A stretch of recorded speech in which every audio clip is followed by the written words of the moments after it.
আর রাক্ষসের ট্রেলার নিয়ে কথা বলবো, কে কার থেকে বড়।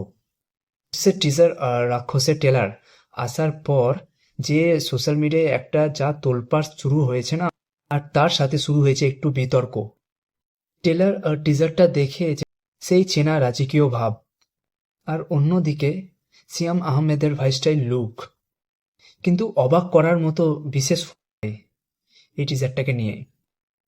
সব মিলিয়ে টিজারটা মানে প্রিন্স টিজারটা নিয়ে মিক্স রিয়াকশন আসছে, কারোর ভালো লাগছে কারোর ভালো লাগছে না। আর আর রাক্ষস ট্রেলারটা মানে ভিজুয়ালি খুব ভালো আর সবারই ভালো লাগছে। রাক্ষস যে সিনেমার কাস্ট, অনেক বড় বড় কাস্ট আছে, বড় বড় কাস্ট নেই, বাট সিনেমার ভিজুয়াল দেখে মনে হচ্ছে একটা প্রাইম প্রাইম কিছু আমরা মুভি পেতে চলেছি।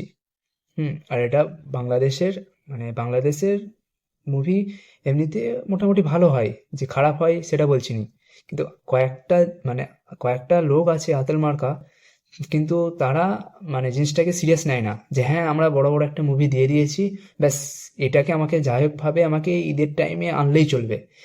এত তাড়াহুড়ো করে ফেলছে জিনিসটাকে নিয়ে, কিন্তু মানে কেন, মানে জিনিসটাকে নিয়ে কেন সিরিয়াস নেই। এই রাক্ষসটাকে মানে রাক্ষসের ট্রেলারটা দেখুন, হয়তো মানে দেখেনি এখনো, কিবা দেখে নিয়েছেন, দেখলে আমারও মতামত ভুল থাকতে পারে। এই নয় কি যে হ্যাঁ আমার সব জিনিসটাই ভালো লাগবে, একটা খারাপ লাগবে একটা খারাপ লাগবে না। তোমার যেটা ভালো লাগতে পারে আমার সেটা খারাপ লাগতে পারে, বাট আমার যেটা খারাপ লাগতে পারে তোমার ভালো লাগতে পারে তোমাদের। বাট এটাই বলার যে তোমরা আগে ট্রেলার আর টিজারটা যে দেখুন, যে কি তোমাদের মতামত, সেই হিসাবে আমার কমেন্ট এসে জানাবেন।